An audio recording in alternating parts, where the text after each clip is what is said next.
Hi guys! Welcome back po sa aking channel, and for today's video guys, gusto ko lang i-share ulit sa inyo guys no, itong promo ni Terlu na Terlu Royal Group na kung saan guys ay yung magiging profit natin dito is 25%. So na-share ko na sa inyo guys itong si Terlu Royal Group, and then sa video ko nga guys is nag-trade ako dito. And then yung pag-trade ko guys is legit na na-receive ko siya guys sa aking PayPal, and then 25% talaga yung aking profit. So if gusto nyo ditong mag-try sa Terlu Royal Group guys, so dito is hindi na natin kailangan pang mag-register or hindi na natin kailangan pa guys na i-login yung ating account dito kay Terlu. Kasi yung gagamitin natin dito sa pag-login guys ay itong account nila na terluroyalgroup@gmail.com, and then yung password guys is I want 25%. So if gusto mong mag-try dito guys ay ilalagay ko na lang guys sa description box yung email address nila and then yung password. And then kapag naka-login na nga tayo guys, ay mapupunta tayo dito sa kanilang dashboard. And then makikita din natin dito guys no, yung statistic for this week. So dito guys, yung personal rate nga natin is 25% or yung magiging profit natin dito guys kapag nag-trade tayo is 25%. And then yung number of transaction guys is 66 na. And then yung received funds for PayPal guys is $4,166 na. And then yung total na na-earn dito guys is $833 na. So itong transaction na to guys ay for this week lang siya. And then ito na yung mga transaction guys no na gumamit dito sa account. So makikita mo yung mga email nila dito, yung mga earnings nila, and then kung magkano yung sell nila dito na crypto. So if gusto nyo ditong mag-try guys, i-click nyo lang tong 3 lines dito, and then i-click lang natin tong make a trade. So dito guys, same pa rin, yung pwede nating ibenta dito na crypto is LTC or Bitcoin.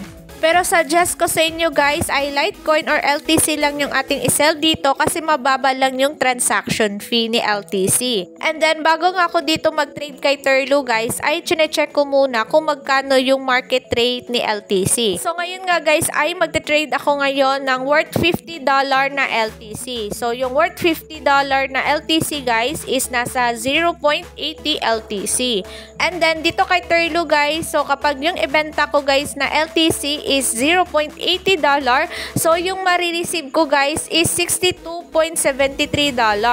So meron tayong profit guys na $12.55. So malaki yung ating profit dito guys kasi nga yung ating personal rate is 25%.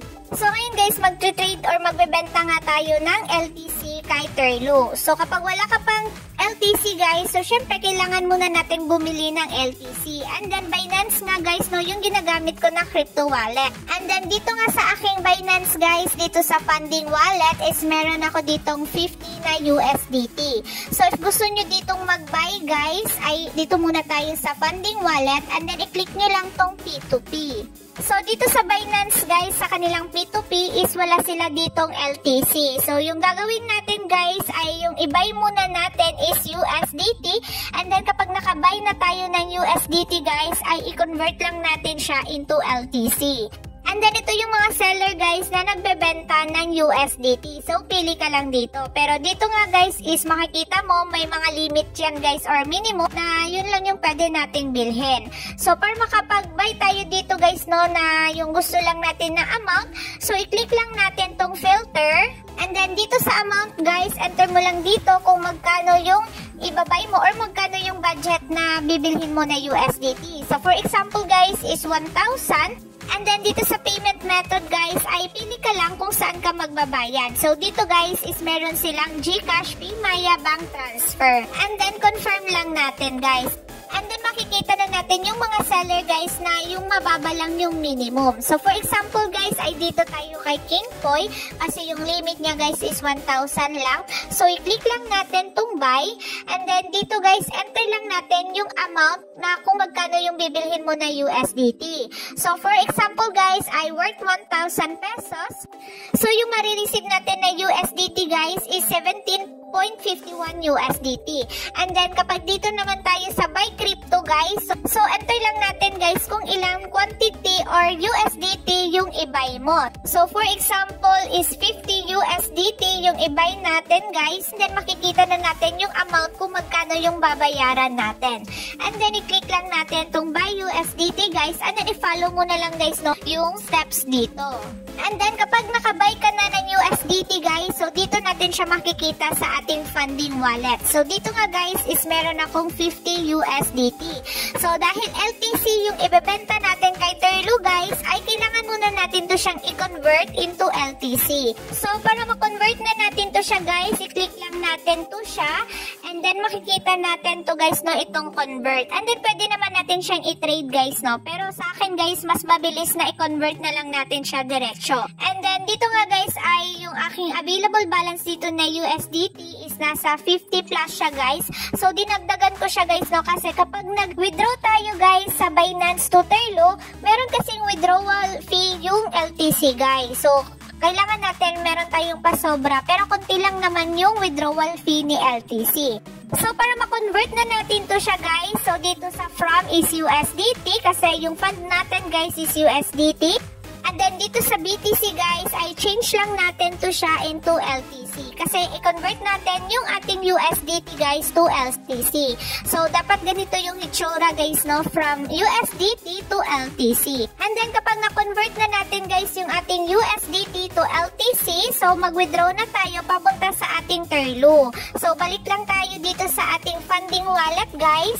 And then yung ating balance na nga dito guys is naka-LTC na. And then i-click lang natin tong withdraw guys, and then dito sa CoinList, so meron tayong LTC, so i-click lang natin to siya, and then click lang natin send via crypto network. And then dito sa amount guys, so enter lang natin kung magkano yung i-withdraw natin or i-trade natin kay Terlo. So dahil ito yung aking available balance guys na LTC, so ito yung i-trade ko. And then nga guys no, kapag nag-withdraw tayo dito kay Binance, meron network fee guys no na 0.001 LTC. So dito sa amount guys ay babawasan ko muna siya ng 0.001 LTC para yung masend ko guys kay Terlo isakto lang. And then dito sa amount guys, so i-copy lang natin itong amount natin dito. And then punta na tayo guys sa Terlo, and then dito sa UPay guys, so i-paste lang natin yung kinapi natin na amount or yung ating i-sell na LTC. And then makikita natin dito guys no, yung ating profit is $12.51. And then itong you get guys is $62.51. So ito yung marireceive sa ating PayPal account. And then dito sa your PayPal email guys, so enter mo lang dito guys yung PayPal email mo. And then make sure guys na tama yung PayPal email mo na nalagay dito, kasi guys no, hindi nila i-refund kapag nagkamali ka ng pag-enter ng PayPal mo. So i-click lang natin tong I agree guys, and then sell LTC. And then makikita na natin guys itong wallet address nila. So ito yung wallet address nila guys no, ng kanilang LTC. So i-copy lang natin to siya guys, and then punta na tayo dito sa ating Binance. And then dito sa address guys, i-paste lang natin yung kinapi natin kanina. And then dito sa network guys ay automatic na meron na yung Litecoin.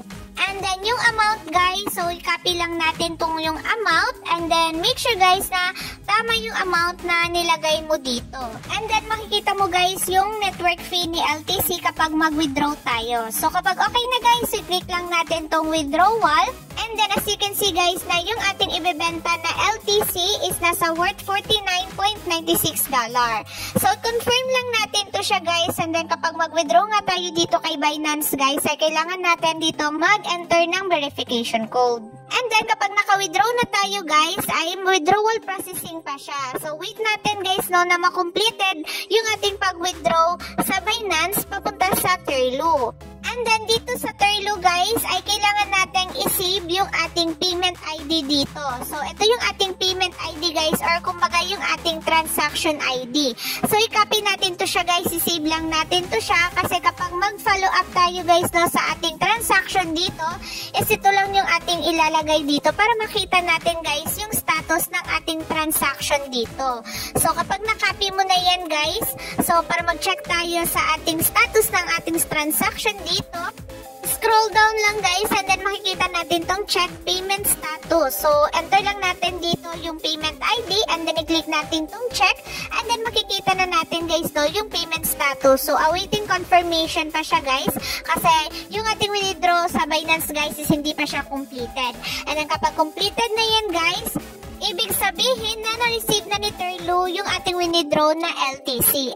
And then, dito sa transaction guys, makikita din natin dito yung ating payment ID and then yung status ng ating transaction dito. And then, mga ilang minutes lang guys, yung aking status ng withdrawal dito kay Binance is successful na. So, kapag successful na yan guys, ay na-receive na yan ni Terlu yung ating LTC. And then, kapag successful na yan guys, makikita na din natin dito sa transaction yung ating email dito guys. Ayan, makikita natin, hanapin lang natin dito yung ating email or pwede nating i-enter yung ating payment ID. So, ito yung aking email na ginamit guys, no? So, ito $62.50 in process pa siya. So, wait na lang natin guys sa ating PayPal. And then, ito nga yung ating profit guys, no? Earnings natin. So, $12.55. So, yung status is in process pa.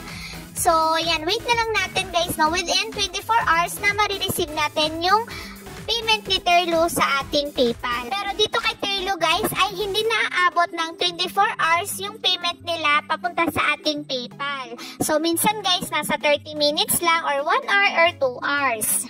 And then, yung oras na nag-trade ako dito kay Terlu guys is 11:27 AM. And then, na-receive ko siya guys 12:20 PM. So, wala pa siyang 1 hour guys, ay na-receive ko na yung payment ni Terlu. So, ayan guys, ito yung aking na-receive. So, hindi siya na-hold guys, no? So, ibig sabihin guys, ay pwede pa tayo ditong makapag-trade ulit. And then guys, kapag mag-try kayo dito kay Terlu, do your own research pa rin guys, no? Kasi sa pag-research ko guys about sa mga review dito kay Terlu, so hindi daw maganda guys na daily tayo mag-trade dito kasi daw baka ma-limited yung ating PayPal account. So mas okay guys na dahan-dahan lang tayong mag-trade dito. Pero ayun guys, always do your own research pa rin. So ayun lang guys, thank you so much for watching my video and God bless!